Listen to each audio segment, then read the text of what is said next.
En esta película, esta es su tercera película en la historia, es una gran película, y es Sam Clafin.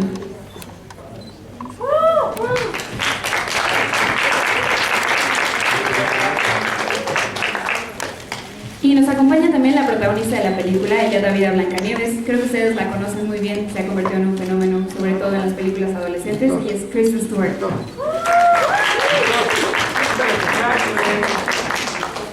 Welcome, guys. Nice to have you here in Mexico. So I think I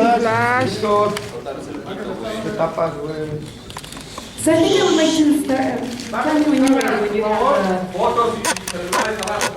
¿Pueden, por favor, dejar de tomar fotos celulares para empezar la conferencia?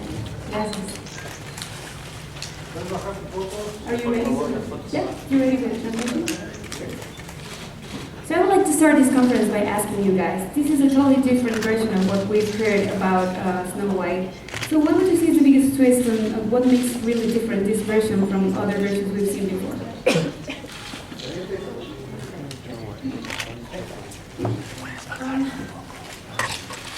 Everyone thinks that we're taking Snow White and really turning it on its head and doing something really dark and twisted. And we are. But at the same time, I think that we do stay really, really true to who you imagine Snow White to be classically. We have a full-on, in-your-face action movie that is also so unbelievably enchanting and beautiful. And at the forefront of the story, you have a girl who is a girl, not who's pretending to be a boy. It's like, you know, to be a really strong female character nowadays, I think that a lot of them are just written as loud and like a really lame imitation of a guy. And I think that we have the coolest, like the most sort of original and modern way of doing an action movie about a girl. And I really love that. What do you think, Sam? I mean, we basically just reinvented this classic tale that everyone's sort of grown up with, whether you're a 40-year-old woman or a 10-year-old boy. I think everyone has read Snow White, and what we've done, we've reinvented the classic characters that everyone knows, and I suppose you could say we've made them a lot darker. Everyone has, there's so many layers to each character. No one's one-dimensional. Everyone has been on a journey when you meet them for the first time. And I think what's incredible with the director, the way he's approached it is he's created this fantastical world that, I think does the story a lot of justice, and it's made it a lot more accessible to the modern audience. I mean, with a story that's so fundamental about good and evil, you need to be able to show the dark to make the light gorgeous. It's like not watered down. We take Snow White just as you know her and kick the crap out of her, stomp on her heart, and like put it back in her chest and see if it still beats. And it does. When you first got the script, were you expecting that? Yeah. I mean, a lot of times you read stuff, the whole thing as an actor is you want to get as close to that experience as you possibly can. With a big, huge, universal, expensive movie, typically, like, my thought was that we would have to fake it quite a bit. And Rupert put us in a world that, like, we had the most real elements to respond to. And I was freezing and uncomfortable and in pain and scared the whole time. And anytime you see that, to watch genuine experience on screen is so much more interesting than people faking it, and that's Rupert, that's definitely the director. ¿Les parece si pasamos con las preguntas? La primera pregunta es de Rosa Barca de TV Azteca. Agachada, por favor. Sí, tiene traducción si quieres. ¿Se pueden sentar, por favor? Sí. Sentada, por favor. Kristen, tú tienes fans alrededor de todo el mundo, te siguen a través de Twitter y muchos han pedido que tú tengas un Twitter. ¿Por qué no darles ese gusto a los fans? Esa es una pregunta. Y la segunda pregunta, ¿qué opinas del contacto con la prensa? ¿Lo ves más, te gusta estar ante las cámaras, hablar con los reporteros o es más una obligación para ti? Sentada, por favor. Siéntate, por favor. ¿Se pueden sentar? Gracias. I think the most interesting thing about me right now is that Snow White is coming out. And I think it's really weird when actors suddenly start to believe that they're so interesting and so awesome that they're worth selling. I don't have a problem with Twitter, I don't have a problem with social media. If I wasn't in this position, I would probably have one. It's just, well, maybe not on Twitter. But I just think that as soon as you start giving things away that are so very yours, you don't know who you are anymore. It's like, and no, this doesn't bother me. Like right now, this makes total sense to me. I'm so excited to be talking about what I'm talking about. I mean, this movie is like, it is everything I wanted it to be, and that is so rare. You know, when you start off something, you usually make excuses or concessions. You go, okay, well, we did the best we could, and it retains this spirit, and it has this, but this is everything I wanted it to be when I set out to do it. And so to be sitting here talking about it, like I'm like vibrating. I'm so excited about it. But if you started asking me about like what I did on my Sundays, I'd be like, why? Why do you care? I do what you do. Like.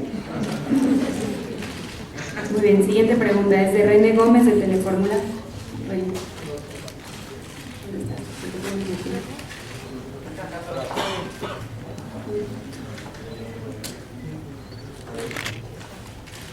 está? La primera para ambos, ¿a qué edad fue su primer contacto con esta historia de Blancanieves y qué les dejó en lo personal? Y la segunda es para Kristen, que hoy en la prensa salió de que a su llegada ignoró a algunos fans que se encontraban en el aeropuerto. Entonces, ¿qué realmente pasó? Y esto. Les agradecería que intentaran no hacer preguntas de ese tipo porque estamos aquí para hablar de la película, por favor.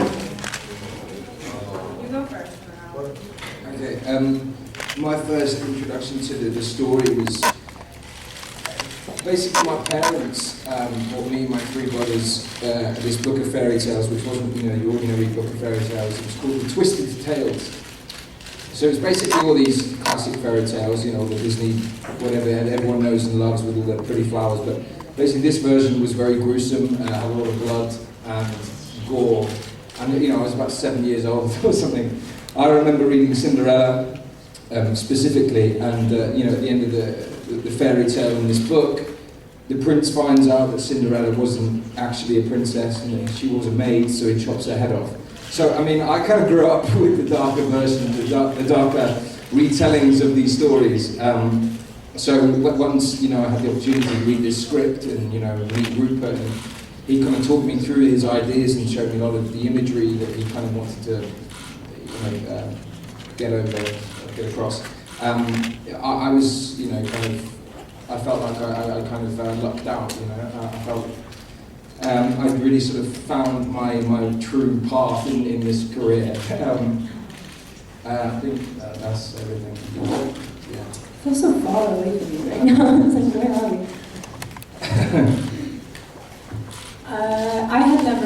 I was not familiar with the fairy tales growing up. I knew Snow White from Disney movies. Princess stories were not my favorite, to be honest. I remember watching, but like I had to rewatch the movie just out of curiosity before we went to London to shoot. So I wasn't rediscovering anything. It made sense to me why the stories lasted so long, but it wasn't something that was striking a chord with me because of what I grew up with. And, you know, it's a funny thing with me and my fans. They all just think I'm such a jerk. No. I think they get it. I think when we came in yesterday at the airport, it was like there were police everywhere. If they think that if I choose my way through airports, sadly mistaken. I would love to be able to walk through an airport on my own. I would love to be able to choose. Yeah, I would love to be able to choose where I walked, but I don't in those situations. So I'm really sorry, and I hope to see you guys later. We have a fan event at some point, hopefully. I love coming to Mexico for anything to do with the films I'm involved with. It's always the most, and I'm not just saying this because I'm here in front of you. It's like the most welcoming and absolutely passionate. So unabashedly happy, and that makes us really comfortable, and I'm sorry. Have you tried Mexican food yet? Sorry? Have you tried Mexican food yet? Oh, I grew up in Los Angeles, babe. Muy bien, siguiente pregunta es de Emily Loza de Notas para ti. Hola chicos, yo ahora quisiera preguntarle a Kristen que hay una escena en donde llega a la isla de las hadas y realmente muestran una cara sorprendida si ella se imaginaba este paisaje así, si creía que una tortuga iba a tener como plantas, no sé cómo se imaginaba y con qué. Ella dice que no creía en las princesas, sino con qué personaje se hubiera sentido bien.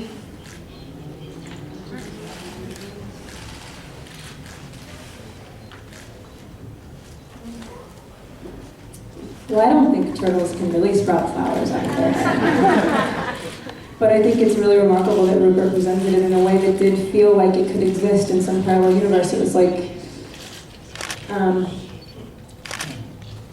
pretending to be someone else and then allowing other people to watch you do it is ridiculous. And so it only works if you feel like you've got a responsibility to a world and to people that exist and that are really whole. And you know, the levity in the movie is so in your face. It so celebrates life that it took it a step further. It wanted, and you know, it's like we all have vivid imaginations, and you know, sometimes you can look at things and go, you see them to be more. I mean, they look more magical to you than they actually are in real life. And so I think that it's sort of everything in the movie. The Dark Forest is only really as scary as you imagine it to be. And so Snow White is, I think you probably see the story kind of through her eyes, and the Enchanted Forest just really offers a nice balance to the Dark Forest. It's like it is life, and you know, we're doing a fantasy movie, and so it's cool to push the, you know. It would be so boring if it was just a normal turtle. It wouldn't be as cool. It wouldn't be as beautiful. Sam, tell us a little bit about your experience with CGI in this movie. Well, I mean, like Kristen has already mentioned, there wasn't huge amounts of CGI that we kind of, you know, I don't know what the word is, sorry. But basically, Rupert had kind of created these worlds, you know, maybe during the sanctuary scenes where you do have all the bunnies, you know, it's quite hard to train that many bunnies to walk in time with each other and to kind of go and look at this white stag with unicorn ears, you know, so obviously some elements you have to be kind of added on afterwards. But I think genuinely my only experience with that was when I was kind of fighting some imaginary birds. But yeah, so I mean I never really kind of had to imagine, you know, there was no acting involved. Kind of turn up to work every day and you see the real castle and you can feel, you know, dirt between your toes, and yeah, it was a fantastic experience from start to finish.